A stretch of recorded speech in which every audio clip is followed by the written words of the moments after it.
Hello, everyone. Welcome back to another podcast book recommendation, World Cup edition. But before I get started, I would like to say a quick thank you to my sponsors. Thank you to Fresh 365 by Driven Technologies for making online shopping easier. Download the app, start shopping, and groceries will be delivered. Whether you're in the diaspora or you're in Lusaka and would like to skip the queues, start shopping. I'd also like to say thank you to Yota Rentals, serving the DMV area. If you're looking for a car for the weekend, or maybe even long term, for 3 months, 6 months maybe, or even a year, call Gina and she will hook you up. All right, now let's get into it. Every month, I recommend a book, and usually this book is in line with the stories that we share on the podcast. These are immigrant stories, things we wish we knew, stories of belonging, or just really being between two worlds and trying to navigate that. And we're also still learning. So these books touch onto that as well.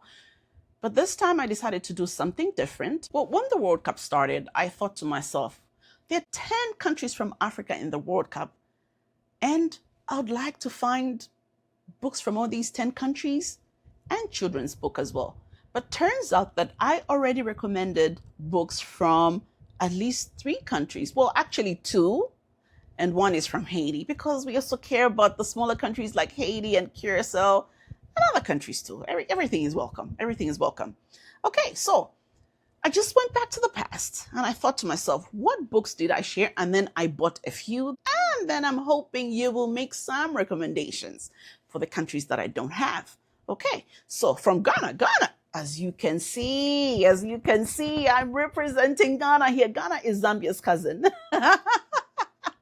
Zambia's, we're rooting for everybody, but you know what I'm saying? Okay, so Ghana. I shared 4 books from Ghana on the podcast. I was like, wow, My Parents' Marriage by Nana Ekua Brew-Hammond. This is a very good book. There's a very funny airport story. And if you've listened to season 1, episode maybe 8 or 10 with Mutsa, she shares her airport story, how she ended up with 28 days instead of 6 months. That's why we share books, because books give voice. And sometimes in the books, there are situations that people might not be able to explain. But in the book, those situations are represented. Okay, and the next book is Daughters in Exile by Bisi, Adjapon. This was also an interesting read. Very interesting to see what it's like to run out of status, but if you leave, you'd be considered kidnapping your child, and what do you do? Self-report. Very interesting. So pick this up as well. This one is a classic, Homegoing by Gyasi. I always say this because this is 2 sisters in Ghana. One sold as a slave, one remains in Ghana, 8 generations deep. It shows you how Africans and Black Americans, how we've had different experiences, but we're still deeply connected. This is a classic. Everyone must read this book. All the books I recommend, actually. You should read all of them, okay? This is another one by the same author, and this one is called The Transcendent Kingdom. I had to read this book twice, but an interesting book. Now, all the books that I recommend touch on belonging, migration, and the like. This too, but a little bit different. This is from a perspective of a first-generation Ghanaian. So parents are Ghanaian, but children are born and raised here.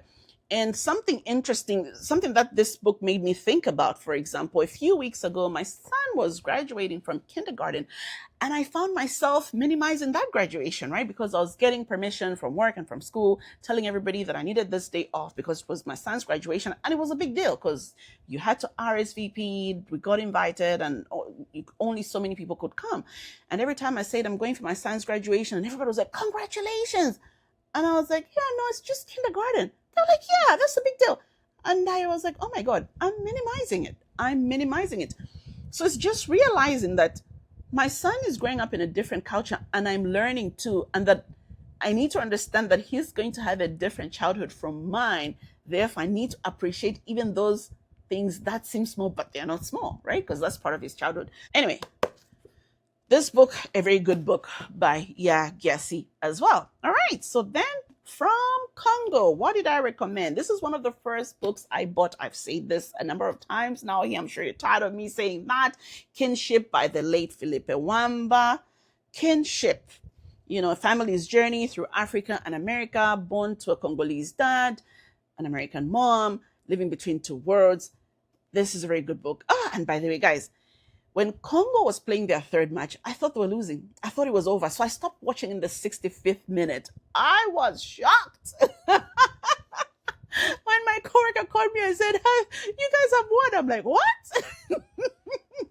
And unfortunately, Miche Kuka Boladinga was not allowed into the US. He wasn't granted a visa, so he wasn't there for their third match. So I'm hoping they make it out of the round of 32 because they'll be headed back to Mexico and he can be there to cheer them on. As you guys can remember, he is the man who stands for 90 minutes, paying homage to Patrice Lumumba, who was the first prime minister of the Congo DR and was assassinated back in 1961. So, that standing is history, right? It's sending a message. It's history. It starts a conversation. So, yeah, that is that. And then a couple months ago, I don't think I did a recording where I shared this book, but I did make a recommendation. I usually do like a voiceover and just share it on my Instagram. So I did that. This book is American Street by E.B. Zoboi, an interesting book as well. Someone migrating from Haiti comes with a mom. Mom gets detained by immigration. Then she's navigating life in Detroit, and just the gap between the reality and perception surprises her. It's a very good book. By the way, June is Caribbean Book Month. And I have another book that I'll show. Actually, it's right here. I received this yesterday. We were supposed to read this month, but we never got around to reading it. We moved it to October, but that's the book we bought to honor the Caribbean Book Month. Yeah, but maybe by the time I post this, it might be July 1st because I'm recording this today and it's July 29th. Today's June 29th. And from South Africa, and they've already been eliminated in the knockout stage. They were eliminated by Canada. I've had this book for almost 8 years, believe it or not, by Trevor Noah, Born a Crime, and I'm told this is a very good book. I bought this along with this book called Sweet Medicine. I bought them at OR Tambo Airport on my way back from home. Yeah, because I used to use SA Airlines, and I'd fly through Dakar, Senegal, and I would have a long waiting period in the airport or Tambo. And one of those trips, I bought this book. By the way, I've been enjoying his World Cup watch party with Joseph Opia, who is from Uganda. Very insightful and very, very funny. Then my son said, so my son is Team USA, Team Ghana and Team USA through and through. He said, "Mom, what about the US?" I was like, "You're right. We live here. We have to represent the US." So what books from the US did I pick up? I picked up Finding Me by Viola Davis. I was supposed to do one, but I did two. Okay. And Dreams from My Father by Barack Obama, one of my favorite books. I actually fell in love with Michelle in this book, because before I just used to think, she's so serious. Once I read this book, I was like, sis, see. All right. And because we were starting a new challenge in light of the World Cup, what books did I buy? So I got myself this book. It's from Cabo Verde. I think it was translated from Portuguese by Germano Almeida. It's The Last Will Testament of Senor da Silva Arajo. I don't even know if I'm saying that right, but this is from Cabo Verde. Yeah. Oops. And from Senegal, I picked this book, So Long a Letter by Mariama Ba. I'm always looking at the wrong camera, so forgive me for that. And then we also picked up some children's books. Here's Congo, Cape Verde, Ghana, and my son's American pick, Harlem Honey by Tamron Hall. I hope that's everything. Now, you know me.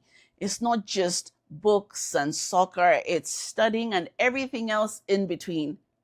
I love a show or two on Netflix, and after being disappointed by Blood Sisters, I needed something. So, of course, I was on the Polygamist bandwagon. That was my show for this month. The cinematography is top notch. Let me tell you, South African shows don't disappoint. I still remember the days of Insindingo and Generations when we used to watch it on the African channel on Comcast, even though we were 5 years behind. Okay, but this time we're all watching it at the same time. Well, everybody's watching it at the same time, and that's in the US. Yes, we were 5 years behind with Generations and Insindingo back then. Jonasi. The Zulu version was giving. I tried the English version, but I was like, it's not landing. The Zulu version. And for the children, we found a wonderful show. It's called Selassie's Adventures. It's a Ghanaian family. They tour Africa on some magical passport. My son loves it. It's a wonderful show. And now let me tell you, back to soccer. The African teams, my God, I've been so impressed. It's interesting just to see how much the gap has closed. Teams just performing, and we know Cape Verde has been the Cinderella story of this World Cup. I'm looking forward to when they play against Argentina, and to me, they've already won. Whatever comes out of that match, they have already won. And I think Vozinha's story is a lesson. I mean, it's sad when I see people like Michelle being denied access, but at the same time, I was very happy that Vozinha's mom was able to come here and watch son playing the next couple games. But everybody did so well. I know Tunisia was eliminated in the group stage. 9 teams made it into the knockout stage. South Africa got eliminated yesterday. In an hour, Morocco will start playing. Tomorrow, Ivory Coast, so on and so forth. So actually, by the time I share this video, the results might look very, very different. But I'm excited for the African teams. I was also happy even for the smaller teams like Curacao and Haiti. I remember when they lost 7-1 to Germany, my son was so sad. He was like, Mom, we need to go give them a hug. But in my mind, I was like, they won, they won. They came, they scored a goal against Germany, who, by the way, got kicked out today in a penalty shootout against Paraguay. So it's going to be interesting to see how this World Cup pans out. All right, people, that is all I have for you. And until the next time, happy reading and enjoy the World Cup.